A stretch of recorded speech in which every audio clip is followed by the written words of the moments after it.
Howdy, folks. This is Big Sam. Today, I've got a familiar sight. I've got one dirty Mosin Nagant bolt, as you can probably see here. Now, I'm probably not the only one. You might have one very similar to this.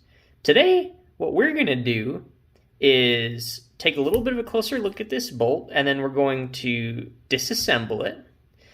We're going to do a quick cleaning on it. We're not going to do a deep cleaning, and that'll be a topic for another day, but just a quick cleaning with minimal tools, and then I'm going to show you how to reassemble it. So let's get into it. Now, if we look, first off, we notice we have, here on the channel, we refer to this as a Type 1 bolt. This bolt body was all one piece, so we know this was already made before 1936. And there's the infamous Tula hammer in a circle. So this is a pre-1928 Tula bolt body. And, the cocking piece is pre-1928 Ijevs. See our bow and arrow right there? That's pretty cool. We'll clean that in a little bit. Our extractor has a Sistroyetsk arrow, so we know this was made before 1919, so that's pretty cool. And the last part we have to actually decock this, which is the first step of disassembly. So we'll do that, and then we'll look at this. Because the maker's mark on this connecting bar down here is actually on top of this thing. So up here, so we can't see it yet. So the way we want to disassemble a bolt is as follows. The first thing we want to do, so this is in what we would call the deep, this is sort of like, it's kind of cocked, but it's also not in battery. So what we'd want to do is, when it's in this position like this, take the back of it and pull on this back piece with your fingers like this. You're going to pull it, and then you're going to twist it. If we're looking at it this way, you're going to twist it counterclockwise, or for the folks over in the colonies and the Brits, anti-clockwise. So this way. So pull on it with my fingers like that, and then twist it. All right. So what that does is we've released tension on the firing pin spring. And if we look here, we don't even have a maker's mark. Looks like it was worn off, or it could just be a replacement part. This bolt was from Finland, so it's probably just worn off from 100 years of use. All right, so now if we want to disassemble this, it's really easy. All we have to do is put your fingers on the locking lugs of the bolt, put your other fingers on this cocking piece back here, and just pull apart. Very simple. All right, so what we've done here is we've separated the bolt head and the connecting bar, this whole piece, from the whole bolt body assembly.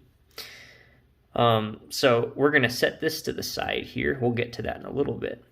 Now, the next thing we have to look at here is, how do we go about like removing the spraying in here and detaching this cocking piece from this whole bolt body? Well, you see, the cocking piece is attached to the firing pin. The firing pin actually is this whole piece that goes through this tube inside the bolt body itself. All right, and the firing pin is actually threaded into the back of this cocking piece here. So what we want to do is we're going to have to unscrew this.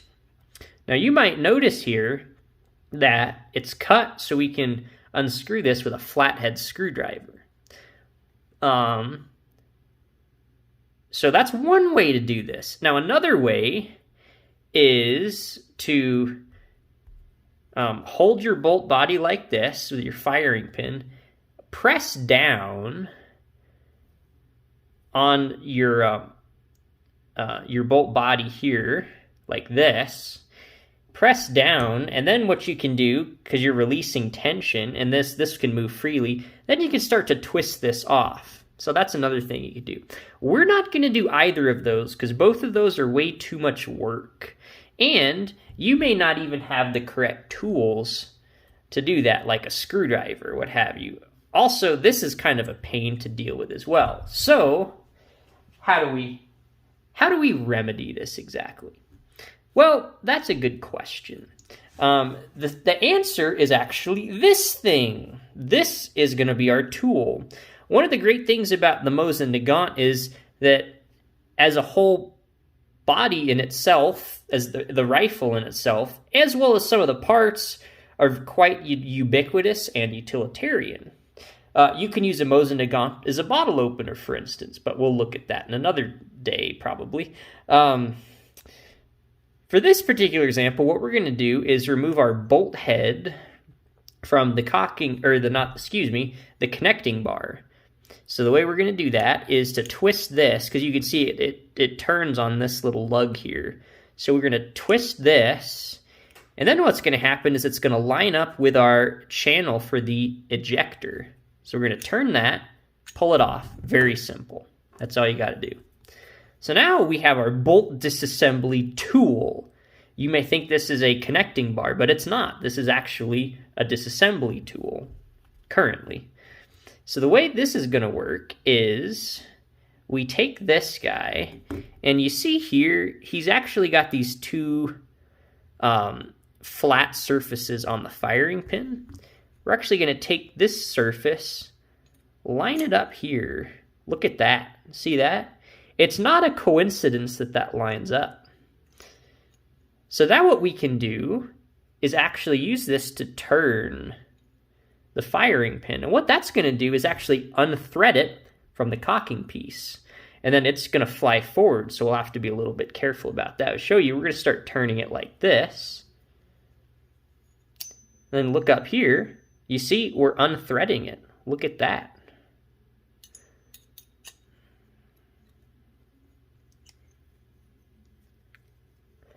So all you got to do is do this a little bit. Now, at some point, this is going to go flying off, so you want to make sure it's pointed down. So it helps to have it pointed down. Once you get to we can see how far we are down there. Once you get to, around this point, you want to have it pointed down, and then you want to make sure it's going to hold on. You hold on here, because remember, this is under spring tension, the firing pin. So what you don't want to happen is this to fly off into your favorite sibling's eye, because then, well, everyone's going to have a bad day. So keep this pointed in a safe direction, and just keep turning like this. And eventually,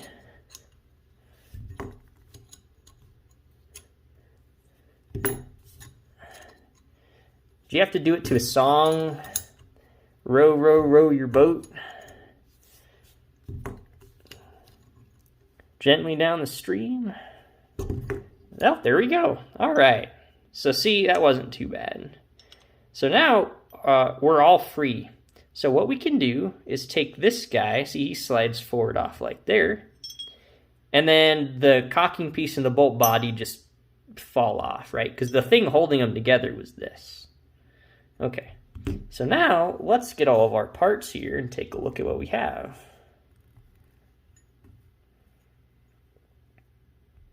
So there's our cocking piece, and here's our bolt head. So this is one disassembled Mosin Nagant bolt. That's pretty cool. And you see, that was not very painful. I still have all 10 fingers, and nobody lost an eye in that process. So that's a win. Now, the next thing we're going to do here, since we're here, is just do a quick cleanup. We can see here, there is some, let's see here, get this in focus. There we go. We can see there's definitely some grease on here and some other nasty looking things. So we're just going to wipe that off. So I'm going to take my recoil spring off here, or not my recoil spring, sorry. This is not a handgun. This is my firing pin spring.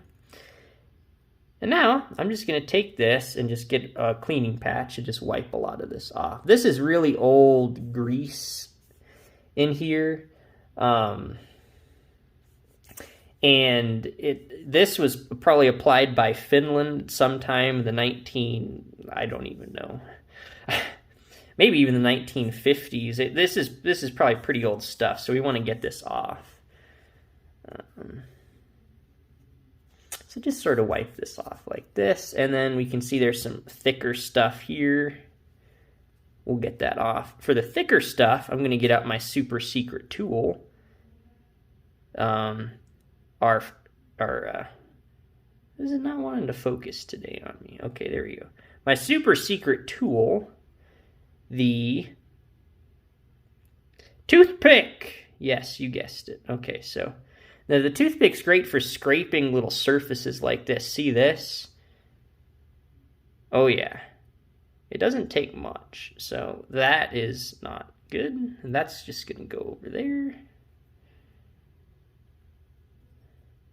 And we're not going to get all this off, remember, because we're not doing a total deep cleaning, but that's okay. That's not the purpose of this video. We're just doing a quick little cleanup before we get it back together again. It's just a little more scraping here. Yeah, it's coming off. It's coming off pretty good.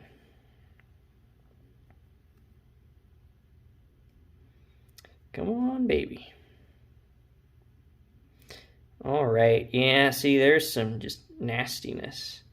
And that's the thing with applying grease on firearms. It tends to build up. I mean, there's grease on here there's probably remnants of it from a very long time ago, perhaps before World War I.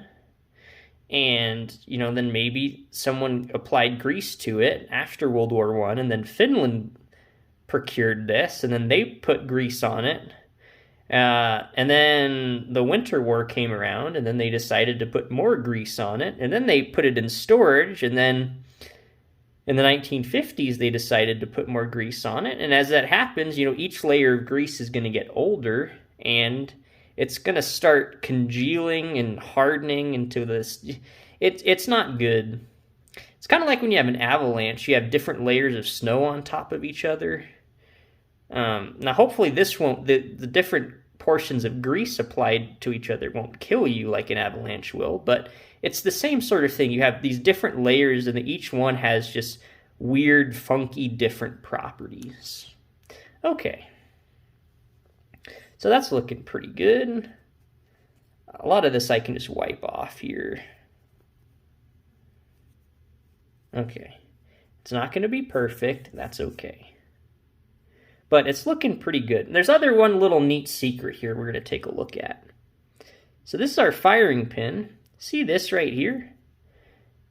That is a Systrojetsk arrow. So we know that this firing pin is produced by them before 1919 because that's when they stopped producing guns. All right, so this is pretty cool. Neat old relic. So this is a very old firing pin. It's at least over 100 years old. Quite old. And you know what? This is what's great about Mosins is, look, I mean, this thing is probably going to work for another 200 years. I mean, look at that firing pin head. That looks pretty good. I mean, you couldn't really tell that this is not a factory new part. I mean, this is just one big chunk of steel. Really nice. I mean, they did a great job of machining these. It's a lost art. It really is. Just doing it all by hand. I mean, fantastic. Nowadays, machines just take care of the whole process, but back then, you had to have a skilled laborer to actually... They had machines, but you had to actually have people know how to work them, and they were a lot cruder than the ones we have today. Okay, so that's pretty neat. So this guy's clean. Let's just take a quick look here at some other parts and see what if they need to be cleaned. So this guy, well, I can just do a quick little scraping out here. Yeah, there's a little bit, but not much. I'm not going to worry about that. All right, so that's probably good. The other nice thing here, there's these little edges here, the ridges you can get in here with your toothpick, just like that. just to make sure that every little thing gets cleaned out of there. Okay. You know what? There's a little bit of grease on here, but that's not going to bother me too much. All right, so let's look at this guy. Bolt body. There's a little bit of junk on here we'll get off.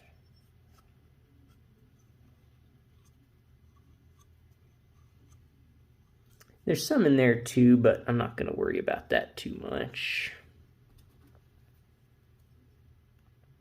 And there's a lot of these little edges in here and surfaces where it really helps to have something like a toothpick where you can just get in here and pick it all out, just like that.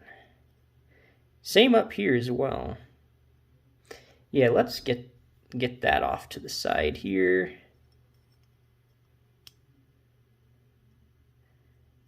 Just a little quick cleanup. And this one isn't really too bad. Some of them really warrant a heavier duty cleanup, but this is going to work just fine. If you have to have your gun 100% clean, then you got to go all out. But for our purposes today, this is going to be more than adequate. All right.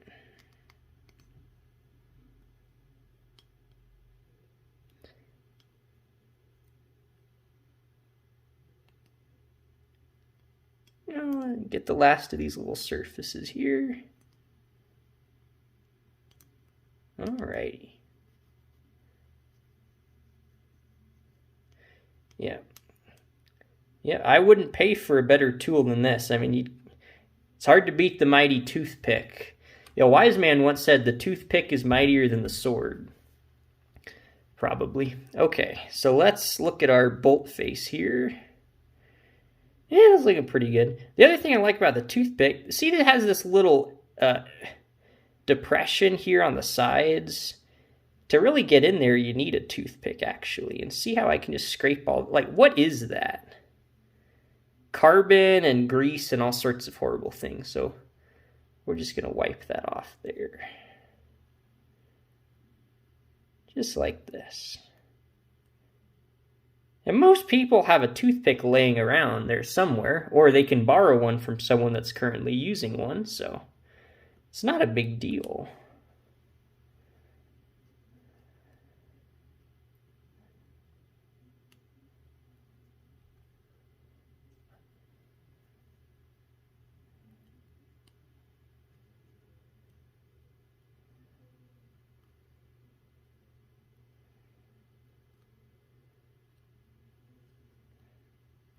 Alrighty. And let me see in there.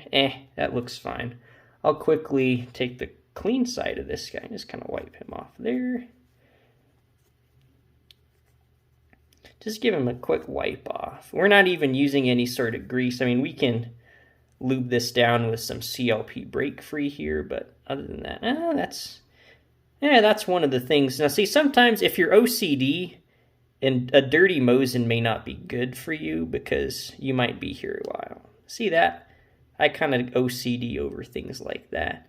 We're never going to get that cleaned out without taking out the extractor, but we'll do that another day. I'll show you how to do that. It's actually not that bad. You just got to have a little bit of elbow grease.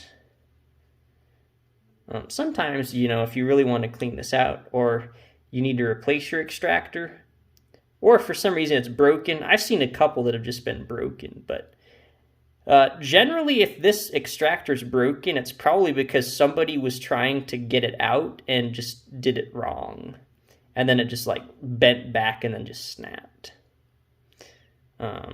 Which is unfortunate, but I mean, hey, these things happen.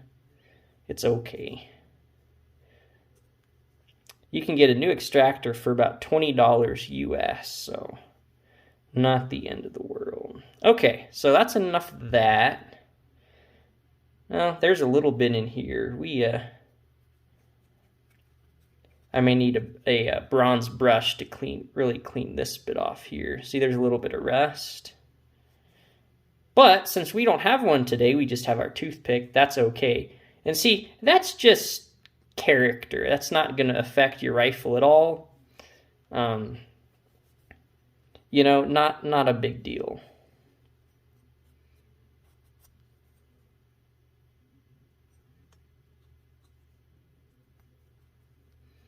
All right, so there's just a little bit in here that we're going to wipe off. Let me set my focus. There we go. Yeah, and see, there in here is a little bit of grease. You can see that, so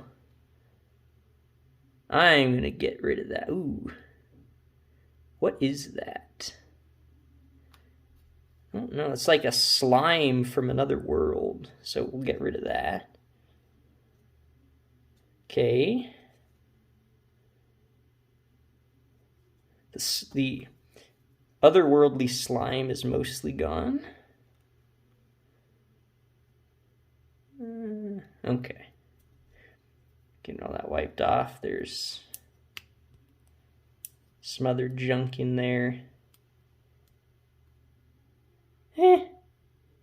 That's probably fine. Alright, so I'm going to wipe that off there. Alright, that's looking decent. Look at that mean little surface there.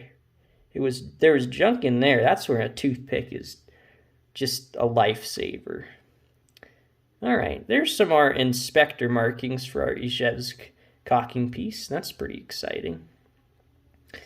Whenever you see this type of thing here on the side, that's very indicative of an Ijevsk caulking piece. An early one at that. Alright, well, that's not looking too bad, guys. So, let's go ahead and get this back together. So the first thing we're going to do is take our firing pin, and we're going to slide our recoil spring on it, just like that. Okay. Now, the next thing we're going to do, this guy has to go in the bolt body like this.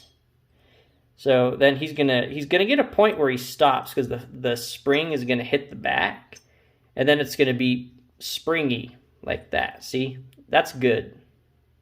Okay. Now the next thing, we want to get the threading started on this caulking piece. So the way we're gonna do that, now once it's just started, we just want it to stay on there. Once it's started, then we can just do our trick where we tighten it. To get it started, we're going to hold it up like this and press down. So see that? Now, one of the things you'll run into here is a lot of times when you do this, see it's hitting there? It's actually not supposed to be. What you have to do is actually take the bottom and push it this way because it's catching. See how I'm doing that? If it's hitting like that, move it there and see it, then it'll go down. I've run into that a bunch of times. So you just gotta get it off that little shelf there because it's hitting. Alright, so there we go. So while that's depressed, just set this guy on, and thread him, like 5 or 6 times is really all you need. And then I just like to get him set in this position. This is a fine position to be set in. And then once he's here, we can just thread this guy back on. Remember, we'll just go the opposite way this time.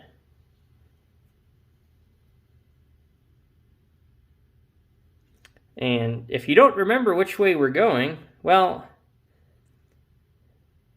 you have a 50-50 chance of getting it right.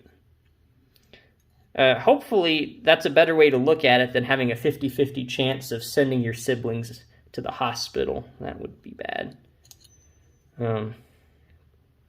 Okay, so we can see here he's almost started. Now what we want to do is get this guy, the back of the firing pin here, flush with the caulking piece. If you see threads in here, you need to thread it in just a little bit more. All right. And I am looking at it now, and that's looking pretty good, folks. See that? That's good enough for government work, and it's certainly good enough for Big Sam. So now we're going to take our tool, multifunction utilitarian tool, and we're going to slide our bolt head back on. And the way you do that is you locate this groove that the ejector rides through, and he's going to slide on this guy. So like that, see? Line him up there, slide him on. once he slides on, he needs to ride through this channel. So we're going to turn him, and we're done. Very simple. So now, well, the other thing we have to make sure of is, see, we have these flat surfaces here. Well, those have to line up with the flat surfaces on the firing pin here. So that's how this guy's going to slide in. So we can see these are lined up perfectly. Okay. Then once we get those aligned, we're actually going to turn it over, and we have to make sure that our connecting bar lines up with our little protrusion here on the cocking piece. Okay. So see, there we go. And I usually have to turn it over. Sometimes you can just feel it, but you know, being able to see it just makes it easier. Okay. See, it slides back on. Now this should look pretty familiar because this is how the bolt is in battery. And right, theoretically it could actually just slide off, but it can't because you've got your chamber right here. So this isn't going anywhere. It's kind of interesting. All right, and the way we're going to get it back is, remember, the opposite of what we did at the start. We're going to hold this guy, pull on the cocking piece with your fingers, and then we're going to twist it clockwise. All right? Or for the British folks and the ones in the colonies, clockwise. And we're going to twist it and turn it. Now, sometimes it helps to make sure that you're pressing this way, because what can happen is you actually end up pulling them off of this piece, which is not good. So it also helps to have gravity on your side. So sometimes doing this, facing this way, is going to work as well. See? Like that. So it helps. And if that happens, just go back to where we were before. And it can help here to just sort of fiddle around with it sometimes. As you can see, sometimes you're going to run into a scenario like this that just looks very horrid and unfortunate. But don't fear, because this is actually really easy to resolve. What we're going to do is just start over. We're going to pull this off, and to do that, we're going to twist it back anti-clockwise, like that. So see, he's off.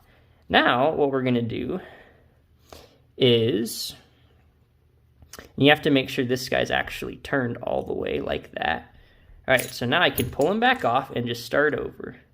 So if that happens to you, just start over, not a big deal. That usually doesn't happen to you, but sometimes, and it's sort of hard when you're staring at a camera and you're not paying attention, sometimes that can happen. All right, done. Very easy. Okay. So now our bolt's finally back together, and I think I only got 2 or 3 gray hairs from doing that, so that's okay. So there we have it, folks. We have a little bit of a cleaned up, reassembled Mosin Nagant bolt, right? So now we can also like oil this or put it back in a rifle or do whatever we want. So if you have to disassemble and reassemble your bolt, hopefully you now realize it's really not that bad. So thank you guys for watching. I hope you enjoyed the video. Please let me know if y'all have any prayer requests, and I'll see you next time.